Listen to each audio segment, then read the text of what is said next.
Hi friends, how are you to all? Welcome to our channel. Today என்ன பார்க்க போகிறோம் அப்படின்னா வல்லாரைக்கீரை துவையல் செய்கிறது எப்படின்னு பார்க்க போகிறோம். சிம்பிளான ஸ்டெப்ஸ் தான் யூஸ் பண்ணி கொஞ்சம் ஃபாஸ்ட்டாக செஞ்சிடலாம். வாங்க வீடியோக்கு போகிறதுக்கு முன்னாடி திஸ் வீடியோ ஸ்பான்சர்ட் பை பைமோட் ஈஸப் அப்ளிகேஷன். இது ஒரு ஆன்லைன் ஷாப்பிங் தான் பைமோட்ன்றது.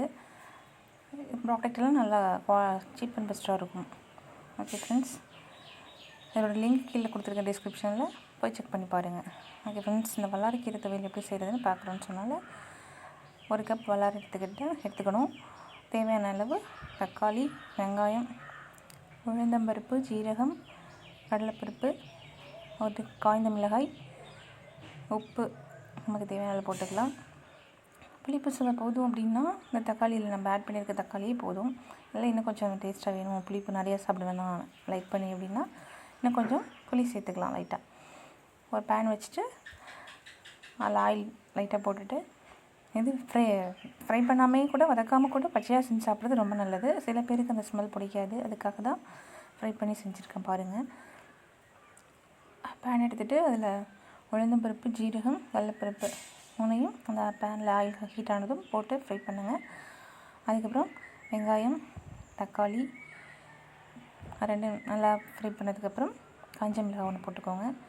அப்புறம் தேவையான அளவு உப்பு போட்டுட்டு வல்லாரைக்கீரை வந்து நம்ம நல்லா க்ளீன் பண்ணும்போது காம்பெல்லாம் ரொம்ப கீழே லைட்டாக இலையை மட்டும் எடுத்துகிட்டு இருக்கக்கூடாது, காம்பையும் சேர்த்து அடியில் உள்ள காம்பை மட்டும் விட்டுட்டு மற்ற பேலன்ஸ் உள்ளதெல்லாம் எடுத்துக்கணும். ஏன்னா அதுவும் ஒரு மெடிசனல் யூஸ் நிறைய இருக்குது அந்த காம்புலேயும். ஓகேவா?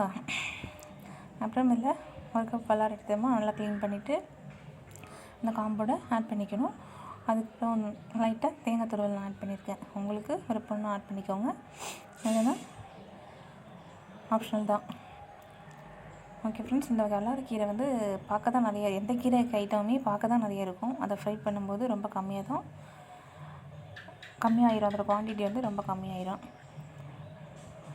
ஓகே ஃப்ரெண்ட்ஸ், ஃப்ரை பண்ணதுக்கப்புறம் அதில் தேவையான அளவு உப்பு ஆட் பண்ணிட்டோமா, எல்லாத்தையும் ஃப்ரை பண்ணிவிட்டு லைட்டாக தேங்காய் துருவல் போட்டுட்டு ஃப்ரை பண்ணிவிட்டு அது ஒரு பவுல்லையோ அது பேன்லேயோ வேறு ஒரு பிளேட்டு அதில் ட்ரான்ஸ்ஃபர் பண்ணி வச்சுக்கணும். அந்த ஹீட் போகிற வரைக்கும் ட்ரான்ஸ்ஃபர் பண்ணிவிட்டு அதை ஒரு மிக்ஸி ஜாரில் மாற்றிட்டு ஹீட் போனதுக்கப்புறம் மிக்ஸி ஜாரில் மாற்றிட்டு அதை கிரைண்ட் பண்ணணும்.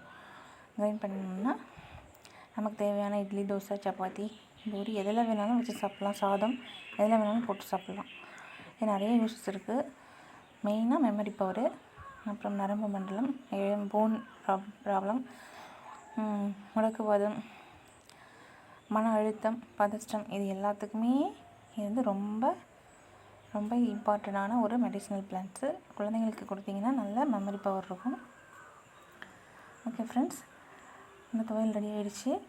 நீங்களும் ட்ரை பண்ணி பார்த்துட்டு கமெண்ட்ஸில் சொல்லுங்கள் எப்படி இருந்துச்சுன்ட்டு. எல்லோரும் சாப்பிடுங்க, நல்லா ஹெல்த்தியாக இருக்கணும்.